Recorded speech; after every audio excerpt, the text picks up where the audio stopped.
Vamos a continuar con la unidad 2 de farmacología. Vamos a ver ahora farmacodinamia. La farmacodinamia es el estudio de los efectos bioquímicos y fisiológicos de los fármacos y sus mecanismos de acción. El mecanismo de acción de los fármacos y la relación entre su concentración y el efecto. ¿Esto qué significa? Vamos a ir viendo cómo los fármacos van a ir modificando las funciones biológicas del organismo para lograr producir el efecto farmacológico. Los objetivos de la farmacodinamia es conocer las acciones primarias, conocer las interacciones químicas o físicas entre el fármaco y la célula y caracterizar la secuencia completa y el alcance de las acciones y efectos del fármaco. El mecanismo de acción de los fármacos son los efectos de los fármacos que se deben a las interacciones con las macromoléculas celulares. Las interacciones principales son con las proteínas, con sus receptores, que pueden estar tanto en la membrana plasmática o, si el fármaco es liposoluble, puede atravesar libremente la membrana y así llegar a su receptor citoplasmático o incluso su receptor nuclear. Los sitios de acción de los fármacos son los receptores. Los receptores son componentes del organismo, son moléculas proteicas que están ubicadas en la membrana plasmática o en el citoplasma núcleo, como ya les dije. Pero también tenemos otros sitios de acción que pueden ser los canales iónicos, las moléculas transportadoras y las enzimas. El receptor farmacológico son moléculas que van a interactuar selectivamente con el fármaco, generando una modificación constante y específica de la función celular. Entonces, esta unión del fármaco a su receptor, el complejo fármaco-receptor, va a generar una serie de cambios en la célula hasta que se modifiquen moléculas, se fosforilen o desfosforilen otras y así producir el efecto. El efecto comienza a nivel celular y luego a nivel del organismo en general. En este esquema vemos los receptores de membrana. Cuando el ligando se une al receptor, se desencadenan una serie de reacciones bioquímicas en el interior de la célula hasta que se genera la respuesta. En el receptor intracelular, nosotros tenemos una molécula señalizadora, un fármaco que tiene que ser liposoluble.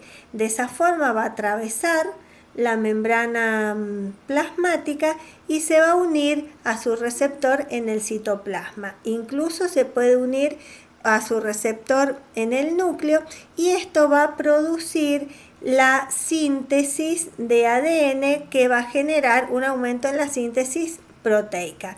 Esto ocurre, por ejemplo, con la hormona tiroidea. Los canales iónicos son proteínas de forma tubular, proteínas transmembranas que pasan de un lado a otro de la membrana y los iones van a pasar a través de ellas siguiendo un gradiente de concentración, sin gasto de energía. La difusión en este caso puede ser simple, pero también puede ser facilitada si las moléculas son más grandes. Y por otro lado tenemos el pasaje de iones contra el gradiente de concentración. Acá necesitamos gasto de energía, por eso lo denominamos transporte activo. Los canales iónicos pueden ser dependientes de voltaje o dependientes de ligando. Los dependientes de voltaje, como por ejemplo los de sodio, calcio, potasio, se van a abrir según las cargas eléctricas que haya en la membrana plasmática que está en las proximidades del canal. En cambio, los dependientes de ligando, como son los nicotínicos, GABA o complejos enzimáticos, se van a abrir si se une a este canal iónico un ligando, o puede ser, por ejemplo, un fármaco. Aquí vemos en este ejemplo el canal dependiente del ligando cerrado, pero tiene sus sitios de unión para la molécula señalizadora. Estos sitios de unión son receptores. Y cuando se une el ligando a estos receptores, se va a abrir el canal y así van a pasar las moléculas, los iones, desde donde están más concentrados hasta donde están menos concentrados. Las moléculas transportadoras son moléculas transmembrana. Entre ellas podemos mencionar el receptor ligado a la proteína G. Este es un receptor que atraviesa la membrana y en su lado citosólico se va a unir a esta proteína G, que esta proteína G, cuando se une el ligando, el fármaco, a este receptor, la proteína se va a separar y se va a generar una respuesta. Para que esta proteína se separe, vamos a liberar GTP. Entonces, lo que sucede acá es que hay gasto de energía. Vemos el receptor asociado a la proteína G, fíjense que es una proteína transmembrana multipaso, tiene 7 dominios que atraviesan la membrana plasmática y por su cara citosólica está unida a la proteína G. Esta proteína G va a ser el efector que va a activar la vía de segundos mensajeros para poder generar la respuesta celular. Otros receptores, tenemos los receptores mediados por tirosinquinasa. Son receptores que al unirse a su ligando se aproximan entre sí y forman dímeros, se dimerizan. Una vez que se dimerizan, los residuos de tirosina que se encuentran en su cara citosólica van a fosforilarse y así se va a generar una respuesta celular. Algunos fármacos pueden ejercer su acción no uniéndose al receptor, sino inhibiendo acciones de algunas enzimas. Estas inhibiciones enzimáticas pueden ser reversibles o irreversibles.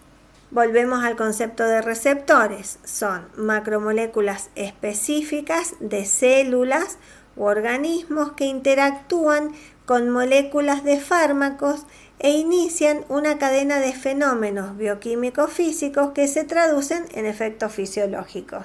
Esto es un resumen de todo lo que hemos venido diciendo hasta este momento. Recuerden que para que se genere una respuesta, nosotros necesitamos que se una el receptor a la droga y se forme el complejo droga-receptor.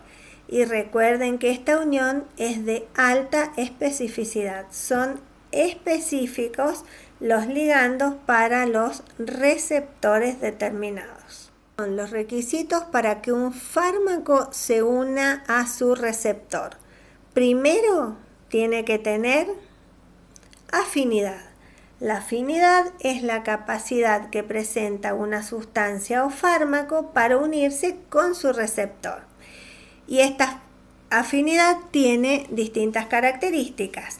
Especificidad, específico, solamente ese receptor va a aceptar a este tipo de fármacos.